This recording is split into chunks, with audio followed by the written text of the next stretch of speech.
Network. Welcome back to another episode of the Pilot Network podcast. I'm your host, Adam Uhan. And this episode is really to introduce the month of April. I mean, you probably know what April is by now, but you may not know what April is inside of TPN Pro, our premium group that's actually not that expensive to join. Anyways, where there's a lot more stuff going on than just on the Facebook group. We have digital meetups every other Tuesday. We've got some new and insider material that only is released in Pro.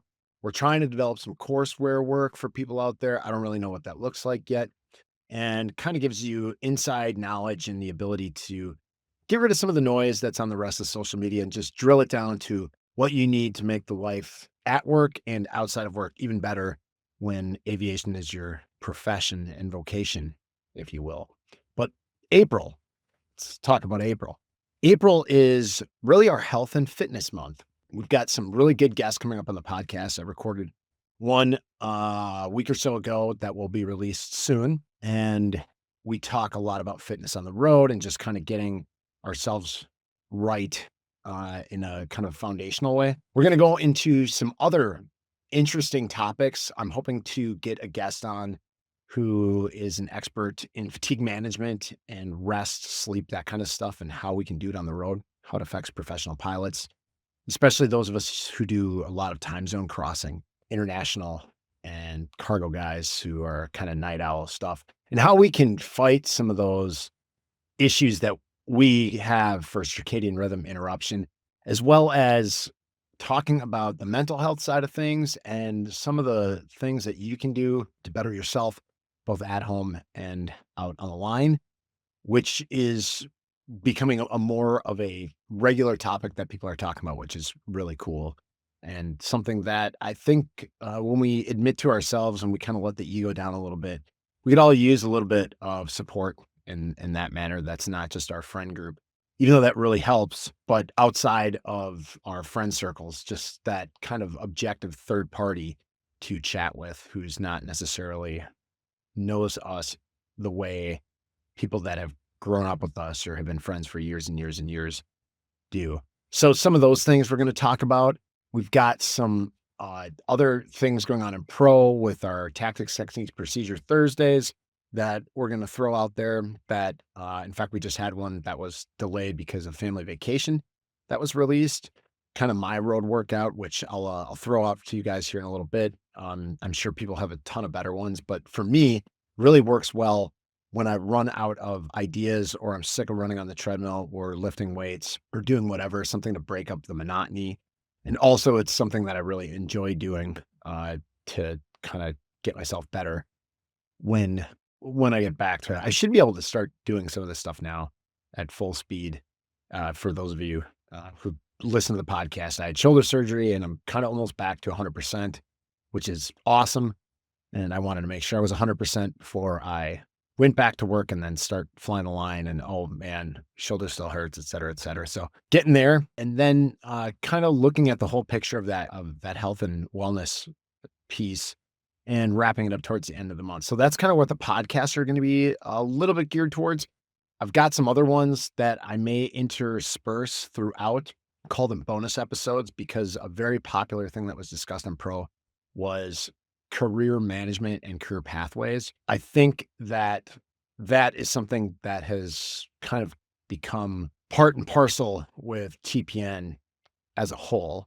So I didn't want to just completely stop doing that kind of stuff. I wanted to keep that ball rolling and continue to gain momentum. Getting guests sometimes is challenging in a timely fashion. So these guests weren't available even in the months preceding March, which is career pathway. So we're going to do some of that stuff throughout the year. I think that should I hope it gives people some insight onto other aspects of this career other than just the military and Part 121, which is definitely a hot topic, as it always is, especially as we move into TPNX. If you don't know what TPNX is, that is our yearly conference that's coming up in May. We have a totally different setup this year, or I shouldn't say a totally different setup. We're in a different space, so the setup is going to be different. But we have a we have some changes that have occurred, and we're going to see that flex and change as the environment changes in both not only hiring, but the budgetary constraints of some of the airlines and their ability to send out recruiters and stuff like that. The other thing that I want to get back to with this Health and Wellness Month is kind of put out there as a call to action or a challenge. I was thinking of doing like a fitness challenge, but there's plenty of places that you can do that. And I figured maybe we don't really have the need to do that here. Maybe we do. Please let me know at heyguys@thepilotnetwork.com. Write me an email and tell me, hey, I wanna have a challenge, or DM me on Pro. Let me know. But it'd be cool to have a challenge, and maybe we can rank order each other, like we always do throughout aviation. Everybody's always competitive anyways. So it's kind of a good thing to have that as like a friendly bet that's out there. With that said, what I think that instead of a challenge per se is throwing some of those ideas out there to kind of give you what the regular person is doing, not what the fitness influencer or the freaks out there who can do all the stuff that maybe you can't do, but just the regular Joe. And I would consider myself one of those pretty regular Joes as it comes to fitness. Maybe not even a jack, just a jack of trades that are slightly below average, but I try to do a lot of different stuff to keep myself active. And getting into that activity and talking about what one of the tactics, techniques, procedures, Thursdays, and the one that I use on the road quite a bit is for those of you who are familiar with the workout called Murph. It's a Memorial Day workout in CrossFit that is pretty standardized around the country. Most gyms do this on that Monday of Memorial Day in honor of Lieutenant Michael Murphy, the SEAL who lost his life in Afghanistan many years ago, and who is memorialized in a lot of different Hollywood adaptations and books and stuff like that. But the biggest one was Lone Survivor. If you've seen it, you know what I'm talking about. If you haven't seen it, it's a great movie. Highly suggested. With that being said, if you take the workout, and the workout can be pretty tough, you run 1 mile, do 100 pull-ups, 200 push-ups, 300 air squats, then you run a mile. The crazies and what I used to do when I was younger, and was vested with at least a 20-pound vest on to simulate like battle rattle, which is something that is more challenging. You can scale that down or change it however you want. And I found that when I'm on the road in certain places, especially if it's a park or something that has a pull-up bar, I can run to that area. Maybe it's a mile, maybe it's longer, maybe it's shorter, and I add some distance on, or whatever the case is. I do like to run, so running for me is not something that I look at as like it's a must or painful. I actually enjoy it, so I get out there and sometimes I put more mileage on and then do the workout and then put the mileage on the way back to the hotel. But if you can't do the prescribed details of that work, you can scale that way down. And that's something that how I started doing it with like ring rows when that was available. But you could even do, if you're out at a park, you could do jumping pull-ups if you have a shorter bar, negatives if you can't quite get up there, or I mean, even just dead hang for like 30 seconds or something like that, or 15 seconds or whatever you can do. And then if you're doing it in a hotel gym, you can do rowing on a machine or some sort of single arm rows. Again, I'm not a fitness guru by any means or a trainer or anything like that, but these are things that I've done to help me get to a level that I can actually do the entire workout. And then the push-ups, I mean, push-ups sound easy, but they can be a real bear when you're doing them all the way down, all the way up kind of correctly, stuff like that. And doing them in sequence, once you burn out, it's pretty hard to keep going. So dropping your knees, not a big deal. You could throw in some dumbbell bench pressing, stuff like that, whatever you can do. And then the air squats is just something you kind of got to grit through, and getting down far to parallel or whatever. And then you can scale the numbers too. You don't have to do 100. You can do 50. You can do 100 push-ups or whatever you could do. And this workout, you can slow it down, take about an hour to do the whole thing. And you can get a really good workout in before you go out and experience layover life or whatever. If you're looking for something different to try out on the road, it's something that I've geared myself towards, especially when I was in Amsterdam or Paris, which are two layovers that I have pretty regularly. There was parks that were about a mile or sometimes a little bit more away that had a pull-up bar, and I would go and do this.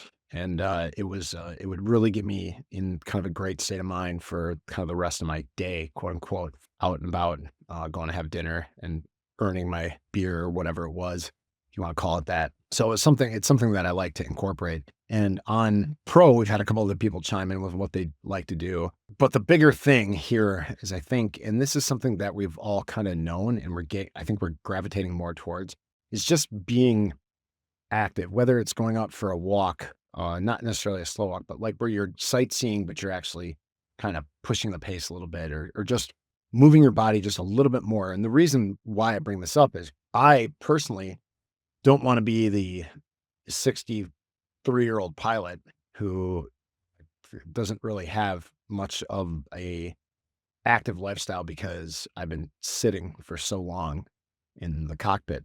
I want to be able to do stuff then that I can do now and hopefully continue to improve as I get older. Maybe not in the strength department as much or whatever, but just having that quality of life. There was a really great thing I once heard called the Centenarian Olympics. And what it is being able to do certain things when you're not necessarily 100, but when you're older, where you can pick up your grandkids, you can put up your own bag in the overhead compartment. You can walk up several flights of stairs without having an issue. Just having that the ability to move, to keep going. And for us normals, that's the most important thing, right? Is not so much the quantity of life you have, but the quality of life you have within that quantity, because who knows what's going to happen. So that's just something that I wanted to kind of hit on and go over, kind of share that with the group and share what we're doing over on Pro. If you're interested in checking out what we're doing, go to thepilotnetwork.com and you can tap on the little Pro icon on the top, a little button up there, and it will take you to sign up. There's a free trial. You can check it out and then boogie if it's not for you. Otherwise, stick around. We've got some other really cool stuff going on there. We've got the career corner with the Wingman AI assistant, as well as some other little features that I try to keep putting in there, like the checklist for filling out your apps and kind of a full explanatory piece to the checklist. So there's like a 1-pager and then there's like a 10-page or 7-page document that kind of expands on what that one little 1-page checklist is. And then a bunch of other stuff out there. And we're trying to get some of the partners who are in the fitness world with TPN Pro or TPN to put a couple things on there to show what they're up to. So if you're interested in going kind of to them and checking out what they're doing, that's there too. So yeah, you could say this is one big ad pitch for what we're doing over there. But the reality is I wanted to share some of what I do. So maybe it helps you. Maybe it's something that you can find value in and take and go and do yourself. I also didn't want to miss a week, and being on family vacation, it's pretty tough to get any time to do literally anything but spend some time with the family. And it was epic. It was awesome. It was so much fun. There was some little bit of challenges we had towards the end, but overall, because of how much I've put fitness and kind of well-being at the forefront, we were able to kind of go at a pace that was a little bit more challenging than what we thought, because of how much we put that kind of at the pinnacle. So everything else can be enjoyable because we try to take care of ourselves at least a little bit. I mean, the 80-20 principle is more of what we're about than being 100% perfect all the time. So I hope that helps. If you have great ideas, do you want to hear something specific, hit me up at heyguys@thepilotnetwork.com. I will definitely respond and look into how we can incorporate those ideas, not only into TPN Pro, but also on the show. And as always, keep the shiny side up and the greasy side down. Fly safe, everybody.